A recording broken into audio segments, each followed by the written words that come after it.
Hi guys. All right, I just wanted to put together a little video here real quick about the last section in Unit 2 for the Edmentum Algebra 1A. This is solving linear inequalities, and it's just one small section in that unit. So, but there's one little key point I wanted to make, and that is this. Solving linear inequalities is basically you use the same exact steps, the very same exact solving steps that you would use for linear equations. So when the 4 steps you use for advanced linear equations or the multi-step equations, you're going to do the same thing for inequalities, okay? To isolate the variable. You know you're done when you got the variable by itself. Okay, with one exception. If during solving using those same exact steps, okay, the step where you would either divide by a number in front of x to get rid of it, or let's say you need to multiply by a fraction in front of x to get rid of it, or if there's division happening and you need to multiply to get rid of the division, okay? If at any time you introduce dividing or multiplying by a negative number while doing the solving steps, you must flip the inequality sign around. Okay, so here's an example problem of where this will happen. So I'm gonna do 2 things here. I'm gonna solve it for x, and I'm also gonna try to graph a solution, which is pretty easy. Okay, so if I look at this following my solving steps, I start with, can I do what's inside the parentheses? Can I do 3x plus 6? No, because they're not like terms. Can I do x plus 7? No, because they're not like terms. Okay. So then I turn to the distributive property to get rid of the parentheses, because this is multiplication on the outside, on both sides. I'm going to multiply through here. So I'm not doing any solving yet. I'm still just simplifying. So negative 2 times 3x is negative 6x. Okay, and then negative 2 times positive 6 is negative 12, or minus 12. Okay. I leave the sign the same because I've not done I've not introduced a new multiplying or dividing by a negative. I'm just simplifying. 4 times x is 4x. 4 times positive 7 is positive 28. Okay.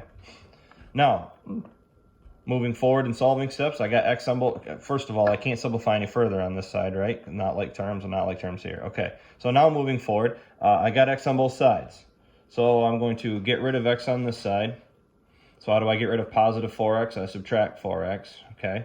And I got to subtract 4x from this side as well because it's a property of equality. Whatever I do to one side, I got to do to the other, all right?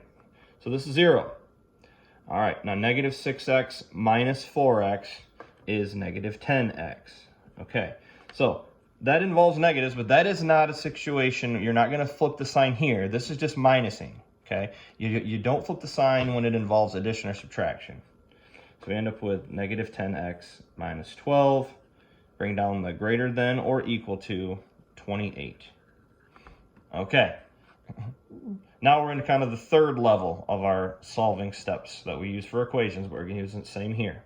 And that is I need to isolate the variable term. So I need to get rid of the I need to get the negative 10x by itself, which means I need to get rid of the negative 12, which means I need to add 12 to both sides. Okay, negative 12 plus 12 is 0. That's what I wanted. I wanted it to go away. 28 plus 12, let's see, that would be 40. Okay, so again, I did not multiply or divide by a negative, so I don't flip the sign at this point. So I end up with negative 10x is still greater than or equal to 40. Okay, step 4 of the basically multi-step for solving equations, same thing here in inequalities. I need to isolate the variable. Now, here I have a 10 times x, negative 10 times x. How do I get rid of the negative 10 times? Well, the opposite of the inverse of negative 10 times is divide by negative 10 on both sides. The negative 10 cancels out. I'm going to move over here and run out of space. Gives me my x. Oops. My x is going to be, I'll show you in a second here, either greater than or less than 40 divided by negative 10. Okay, 40 divided by negative 10 is negative 4. Okay, but here's the situation in the example. I divided by a negative 10 on both sides. Since I did that, since it's division, remember it's either division or multiplication, since I divided by a negative, I have to flip this sign. So this is not going to be greater than or equal to, it's now going to be less than or equal to. Okay, and that's my final answer. X is less than or equal to -4. Okay, now graphing a solution. So in order to graph a solution, I have to have a number line. Okay, we're graphing on a number line here. If you were to graph the solution to an equation, the solution to an equation is just 1 point. So if this was x equals -4, I just put a point on -4 and that's it. It's one number. The solution to an inequality is a whole range of numbers, which starts at the point -4 here, and then is going to either move into infinity to the left or into infinity to the right. Okay. Now, the first thing I want to do is concern myself with what kind of a point am I going to put on -4? It's either going to be a closed point or an open circle point.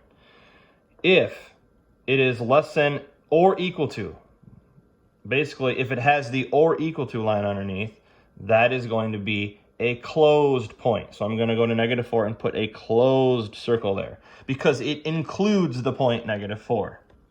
Okay.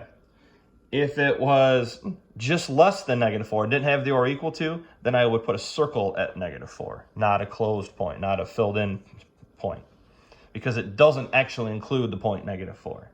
So less than, x is less than or equal to -4, since it's the or equal to part. The or equal to tells me I want the solid dot, and then it's from here it's easy. Am I going to make an arrow left or an arrow right?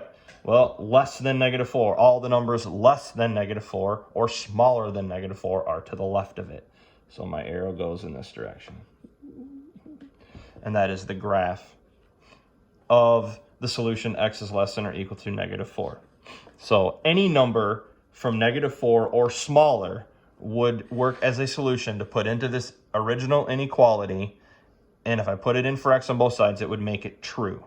So -5, -6, -7, whatever, on into -infinity. Okay? If it would have been greater than, then I would have had an arrow to the right. Okay? All right. Good luck.